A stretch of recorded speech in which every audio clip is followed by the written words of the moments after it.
A book can be a significant event in the history of your reading, and your reading, provided you are significant, should be an essential segment of your character and your life.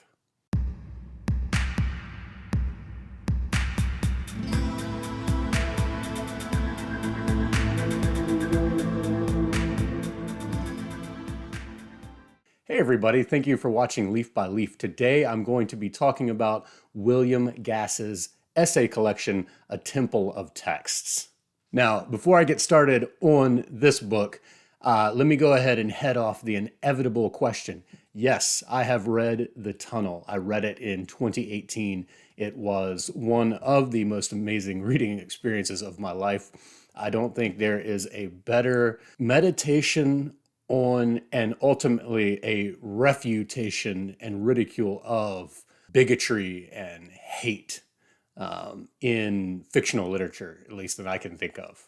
This, of course, was a 30-year endeavor of Gass's, and it really shows in its quality and its resonance. And yes, even though I read it before starting this channel, I will be rereading it and I will do a video on it. I'm not sure when, but I know that the tunnel is definitely associated with Gass in such a way to where I figure I'll go ahead and put this little preamble right here at the beginning. I first read Gass in my Norton anthology of postmodern American fiction, which is kind of strange because then when I went on to read a lot more of his work, I consider him more of a late modernist than a postmodernist. But nonetheless, this anthology had in the heart of the country, and the prose was so striking and so beautiful, and the imagery so sharp and real, and you could just feel the words coming off the page. That I thought to myself, this is a poet writing in prose. From there, I would go on to read Fiction and the Figures of Life, another essay collection of his. The full version from NYRB of In the Heart of the Country, his short stories. The book that would be one of David Foster Wallace's picks for most important American novels, Omen Setter's Luck. Middle C, which is really underappreciated. This is a great book. In fact, I may even read this and review it on the channel before even The Tunnel, because I've got the itch. Certain portions of it really have stuck in my mind and make me want to read it again soon. His stories and novellas in Eyes, and now finally A Temple of Texts. I've been wanting to read this one for a long time. It's composed of 25 essays and then introductions that I've read before and that you may have read before in the Dalkey Archive print of Flann O'Brien's At Swim to Birds. A portion of his introduction of William Gaddis's The Recognitions, but he also talks about Stanley Elkin and John Hawkes and John Barth, Robert Coover, Gabriel Garcia Marquez, Gertrude Stein, and of course Rilke. Gass was a lover, a disciple of Rilke. But I read the essays that were about a more general subject, or not general subject, but just something other than a monograph or an introduction or about a specific author or a specific book. I read those first. It opens with the essay To a Young Friend Charged with Possession of the Classics. And this is like a love letter to you and I as a reader and a lover of good books and classics. Reading this, I felt so affirmed in my lifestyle as a reader. He commends us for our interest, and then goes on to define what exactly a classic is. And in the process of that, he classifies it and then shows what it's good for. But then he takes on a lot of the popular charges, both positive and negative, about classics, and hedges those in a really interesting and edifying way. He says the good books provide us with the most varied of intellectual diets, and not liking broccoli or squid or beets or brains or kidneys or kohlrabi is not permitted the cultivated palate. And so he is drawing this distinction. Gass is he's very much a teacher. He taught philosophy at Washington University in St. Louis for a very long time, his whole career. He wants us to understand that there is a certain discipline and a certain complexity of palette that we should seek to develop. And part of that is reading the great books, Don Quixote, Iliad and Odyssey, The Divine Comedy, Hamlet. We really can't make the excuse that we don't have a taste for it. And he'll back this up. In fact, he is so good, such a teacher, such a sage, that he doesn't make us feel bad about this. He really wants to bring us along. And in fact, so much so that I found myself by the end of reading some of these essays wanting to go back and read Thomas Hobbes' The Leviathan, which when I finished wrestling with that sea monster, I thought I will never read this again. But he really opened my eyes about it. The healthy mind goes everywhere. One day visiting St. Francis, another accepting tea from Celine's bitter pot. Ask for 2 sugars, please. And hiking many a hard mile through Immanuel Kant or the poetry of Paul Celan. I think that's how it's pronounced. A pair who will provide a better workout than the local gym before taking a hard-earned vacation in the warm and luscious fictions of Colette. And in fact, he also really pushed me toward Colette. I've been hearing about her writing for a very long time. She's usually pitted in there with Proust as most important and unique 20th century French writers. And I finally, at the end of reading through these essays, I finally snatched up a copy of Chérie and also her collected short fiction. And I will be doing a video on Chérie here in a few weeks. The O's in the phrase good books are like owl's eyes, watchful and piercing and wise. This is one of the things I love about Gass. He's so playful. He is such a craftsman. You just love to hear the way he says things. A lot of stuff that you'll read in these essays is stuff that you've probably already heard before, but you haven't heard it, you haven't read it presented the way that Gass will. He's just so conscientious of everything about the craft of writing. Thinking produces its own endorphins, and encountering a fine thought is as thrilling as the sight of the bluebird, partly because both have been threatened with extinction.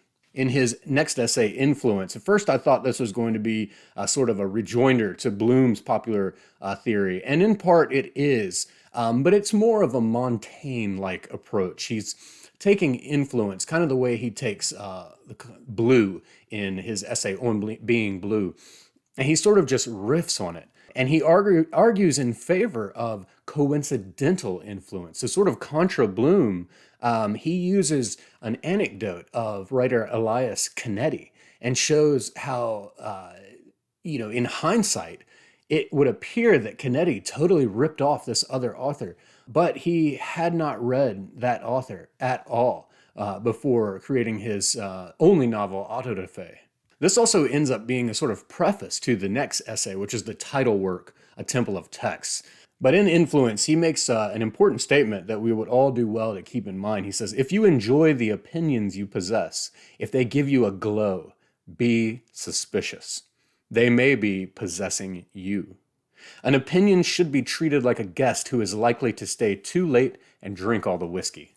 Sometimes great books have deleterious consequences for other writers, creating footsteps that can't be walked in, shade the sun can't penetrate, expectations that have no grounds. Gabriel Garcia Marquez's 100 Years of Solitude crushed the hopes of scores of Colombian writers. The title essay, A Temple of Texts, began as a pamphlet he was commissioned to put together of his 50 most influential works. This was for an anniversary event for the International Writers Center at the Washington University Library.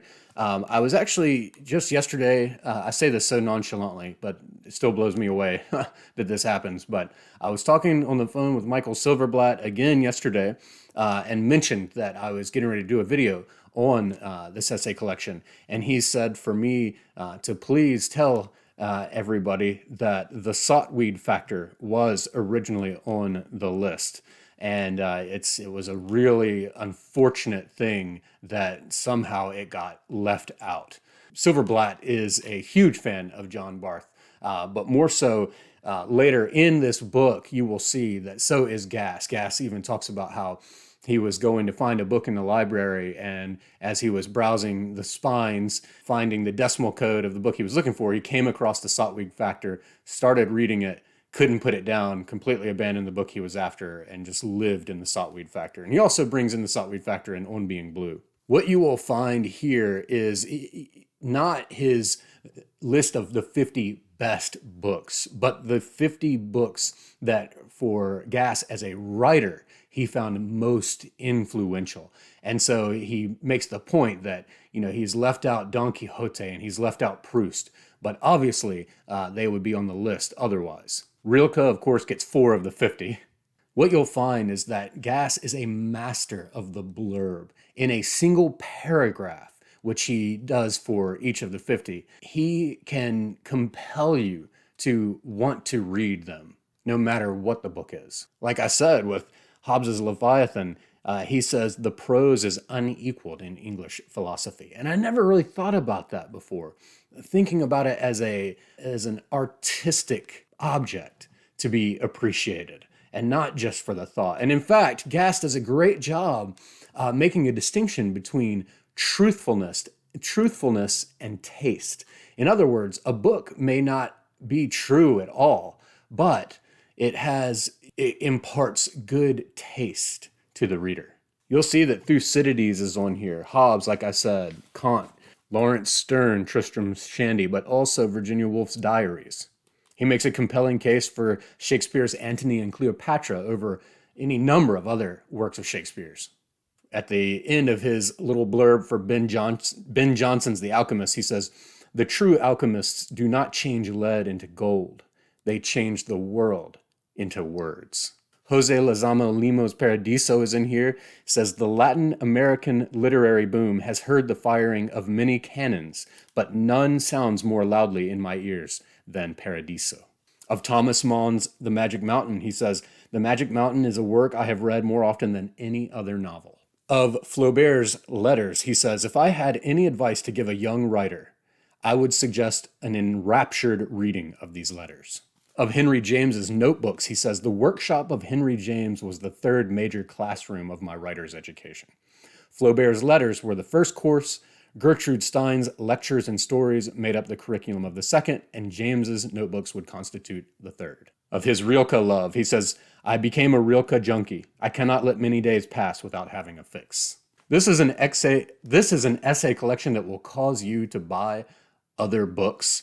I myself bought a copy of Erasmus's letters after reading the essay on In Praise of Folly. I ordered Irwin's Companion to the Arabian Nights. Like I said, I ordered books of Colette.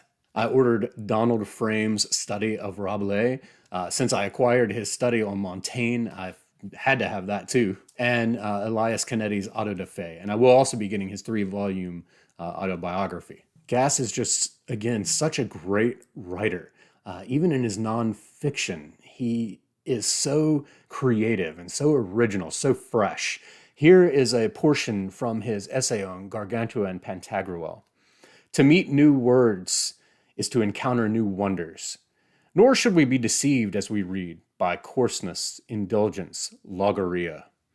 To suppose there is nothing but mooning going on in Gargantua and Pantagruel, naught but cocking a snoot at authority and other boyish pranks, or simply exuberance fizzing from bottle end and fundament like an organized spritzellation of shaken soda." Hear all that consonance. Fundament like an organized spritzellation of shaken soda. The point of the opening reference to Socrates' appearance and the reality of his payoff remains unaffected. This book will appear woolly and rough, its course haphazard, but its sense is consistent, unified, and yet iridescent, as though silk had swallowed water. That's beautiful. And it has been set down more in weeping than in writing, more in despair than glee, more when sober than when drunk. And though drunkenness is a frequent occupation of its actors, we should fear not an actual stagger, because stage cups are always full of tea. Our author is besotted, but by words. He is intoxicated with learning, with his own strength. Walls are a tumbling down, those of castle and cathedral, city and convent, college and library.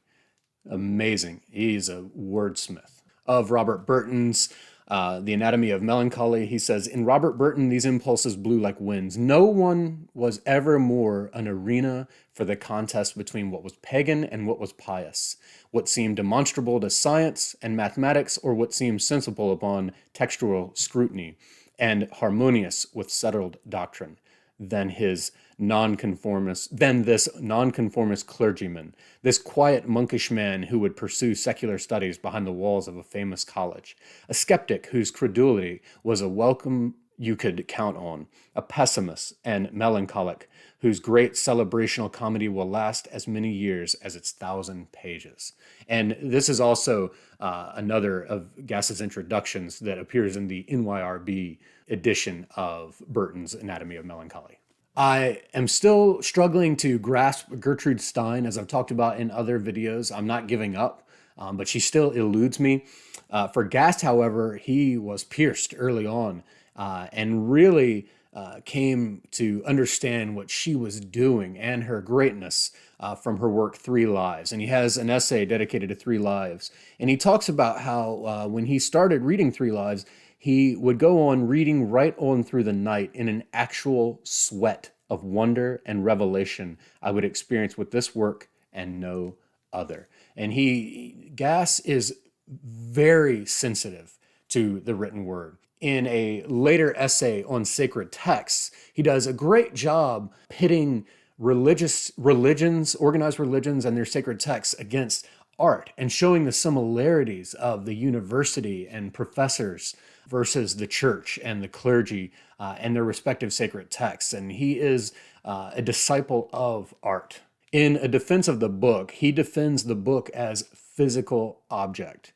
And so this is contra, ebooks and so on. He has a handful of arguments against digitized books that are now a bit outdated since, of course, technology has progressed to where we can now add notes and do highlights and so on. But the spirit of what he's saying is still very much valid. And he goes on to extend that to an argument in favor of the library, which Umberto Eco has also done so masterfully in a YouTube video about the library. And if I can dig it up, I'll put the link below. He talks about how reading what I didn't understand was, for one blissful period of my life, the source of a profound, if perverse, pleasure. And this is reading books that are outside of your reach. And there is a pleasure in that. And it expands you, it pushes you. He has this great little aside where he mentions looking in one of his dictionaries, and parenthetically he says, a decent household will have a dozen dictionaries. I love that. In The Tongue Set Free, he will make you want to read Elias Canetti's book, Auto da Fe, and the title work itself, which is one of 3 volumes of his autobiography. He will compel you to read the prose and enjoy and savor its lusciousness of that of John Hawkes. In The Sentence Seeks Its Form, which is perhaps my favorite essay of the whole work, Gass is writing about writing. And he really emphasizes the sound of sentences and reading them out loud and getting at their oral pleasure. He goes through many different writers' examples and breaks down what's so great about these sentences. And he even does one with Henry James that is, he calls Henry James the master of prose.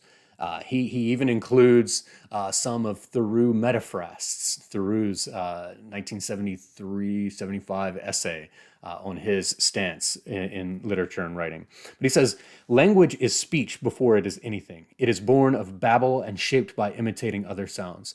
It therefore must be listened to while it is being written.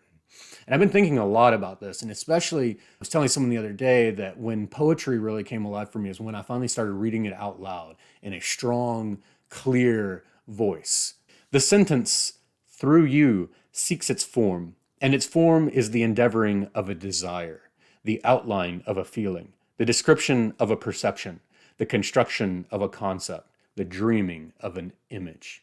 This is the most beautiful statement on the craft of writing I think I've ever read. He sums it up with an essay on evil. Evil as a concept. He's taking on the philosophical problem of evil here. He has the, provocation of, when exactly do we call something evil? How many Jews have to be killed before it's considered a Holocaust? His cue is Susan Neiman's Evil in Modern Thought.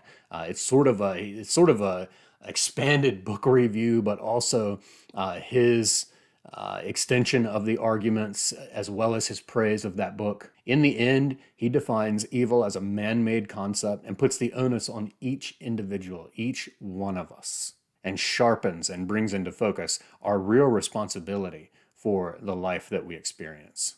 If you haven't already, I hope you'll get a copy of A Temple of Texts. This is really one of these books that can be considered a one-volume course, a one-volume university education, I would dare say. But whether you savor it for the way it's written, or you get at it to hear his thoughts and his original delivery, or to get excited about the reading life and about books, you won't be disappointed.